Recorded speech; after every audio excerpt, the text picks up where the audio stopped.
عاطره والحلف، وش صار بالحلف اللي بيننا؟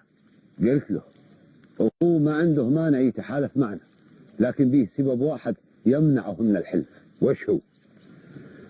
الرجال اللي جبتهم معي ودوا ياني اغازي بدونهم، وانا ما اقدر اطردهم ان هو مرسل فرسانه يسدون مكانهم. هو وش اللي دراه؟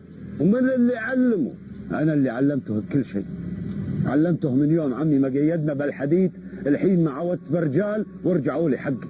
وش رايك انت يا عم ابو طعام؟ صحيح حنا الجميع ما نريدها مديرتنا، لكن الحين حنا بحاجتهم وغصب عنا.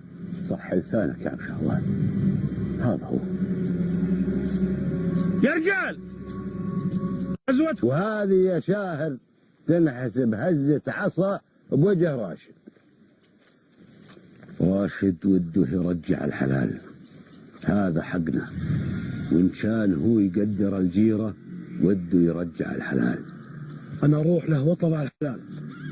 زين، تروح له مرسال مني وتعلمه وتقول له يا شيخ راشد أنت اللي اعتديت مو حنا، وودك ترجع الحلال بالحال. صار يا شيخ صار. سلم عليك. مع السلام. مع السلامة وجرت الله. قل لي يا عم ابو طعام شلون يبين؟ الطبيب عنده ليل نهار، ورجال اللي جو معك ما يفارقوه ابد.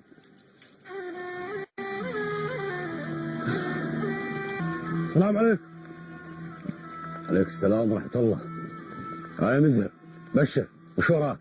الشيخ راشد رفض طلبك يرد الحلال، وقال هذا الحلال اللي عنده أمانة من حق المرحوم الشيخ نواش.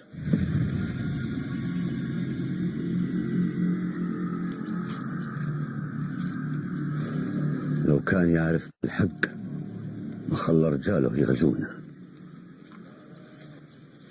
قل لي يا مزهر شلون شفتهم بعد ما رجالنا هزموهم؟ شفت انهم مكسورين الخاطر، وظني جواب الشيخ راشد من عقب اللي شافوه منك.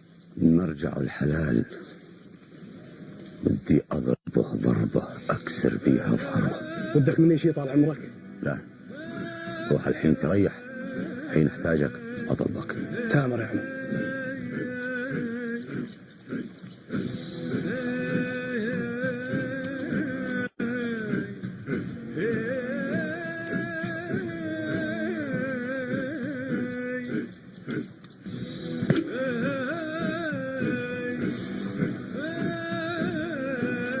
ما بي أحد حاسس بالنار اللي بقلبي.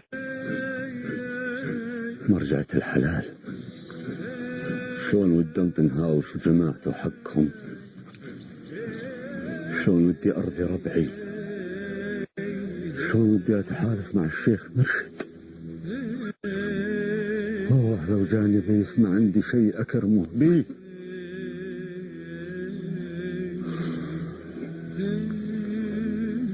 لزوم أغزيهم، لزوم أغزيهم وارجع حلالي.